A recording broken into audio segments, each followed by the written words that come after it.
Hi நண்பா, welcome back to SS Uni. Good bad ugly படத்துக்காக நெல்லையில் அஜித் அவர்களுக்கு ஒரு மிகப்பெரிய கட் அவுட்டு வச்சிருக்காங்க. ஸோ அந்த கட் அவுட் சரிஞ்சு விழுந்த வீடியோ மிகப்பெரிய அளவில் ட்ரெண்ட் ஆகிட்டு இருக்கு. பட் நல்ல வேலையா ரசிகர்கள் யாருக்குமே எதுவுமே ஆகலை. இல்லைனா இது ஒரு மிகப்பெரிய துயர சம்பவமாக இருக்கும். அண்டு மிகப்பெரிய கட் அவுட் வைக்கிற கலாச்சாரம்லாம் அழிஞ்சிடுச்சு. ஸோ இவ்வளோ பெரிய கட் அவுட்ன்றது தேவையில்லாத ஒரு வேலை தான். ஓரளவுக்கு சேஃப்டியோட எவ்வளோ பெருசாக வைக்க முடியுமே அவ்வளோ பெருசு வச்சா போதும். அண்டு தளபதி படத்துக்கு வச்ச கட் அவுட்டை விட தாண்டி வைக்கணும் அப்படின்ற தேவையில்லாத ஒரு போட்டி தளபதி சைட்ல இருந்தும் சரி, அஜித் அவர்களுடைய சைட்ல இருந்தும் சரி கட் அவுட் வைக்கிறதெல்லாம் என்கரேஜ் பண்ணவே இல்லை. ஆல்ரெடி துணிவு படம் ரிலீஸ் அப்போ ஒரு மிகப்பெரிய துயர சம்பவம் நடந்துச்சு. அண்ட் அதுல இருந்து தான் 4 மணி ஷோவே கேன்சல் பண்ணாங்க. ஸோ அஜித் ரசிகர்னு இல்லை, எல்லா ரசிகர்களுமே இந்த மாதிரி ரிஸ்கான செலிப்ரேஷனை அவாய்ட் பண்ணலாம். அண்ட் இந்த கட் அவுட் வச்சிருக்கிற லொகேஷன் பார்த்தீங்கன்னா ப்ரிவியூஸ்குள்ள வச்சிருக்கிற மாதிரி தான் தெரியுது. ஸோ பர்மிஷன் வாங்கி தான் வச்சிருப்பாங்க.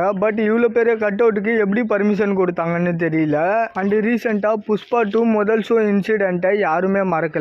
அண்ட் சும்மாவே அஜித் அவர்கள் ஃபேன்ஸுக்கு அறிக்கை விட்டுட்டு இருப்பாரு. ஸோ இப்போ இந்த இன்சிடென்ட்டை பார்த்துட்டு இதுக்கப்புறம் இந்த மாதிரி கட் அவுட் வைக்க கூடாது அப்படின்ற மாதிரி ஒரு அறிக்கை ரெடி ஆகிட்டு இருந்தாலும் இருக்கலாம். அஜித் அவர்களும் தொடர்ந்து இந்த மாதிரி விஷயங்களை கண்டிச்சுட்டு தான் இருக்காரு. பட் இந்த மாதிரி இன்சிடென்ட் தொடர்ந்து நடந்துட்டு தான் இருக்கு. ஸோ இந்த மாதிரி ரிஸ்கான விஷயங்களை ஃபேன்ஸ் தவிர்ப்பது நல்லது. அண்ட் குட் பேட் அக்லி படத்துக்கான ஃபர்ஸ்ட் டே ஃபர்ஸ்ட் ஷோக்கான டிக்கெட் புக்கிங் நிறைய இடத்துல ஓப்பன் ஆயிடுச்சு.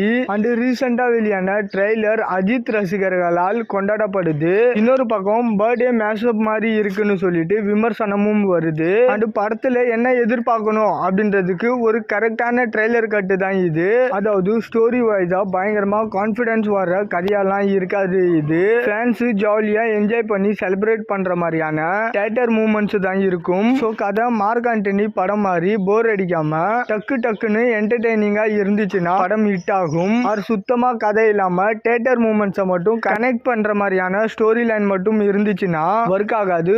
ஸோ என்ன ஆக போகுதுன்னு சொல்லிட்டு வெயிட் பண்ணி பார்க்கலாம். அண்ட் இந்த மாதிரி அப்டேட் தெரிஞ்சுக்க மறக்காம எஸ்எஸ் யூனிக் சேனலை சப்ஸ்கிரைப் பண்ணி சப்போர்ட் பண்ணுங்க. இதோட வீடியோ முடிச்சுக்கிறேன். ஓகே, பாய்.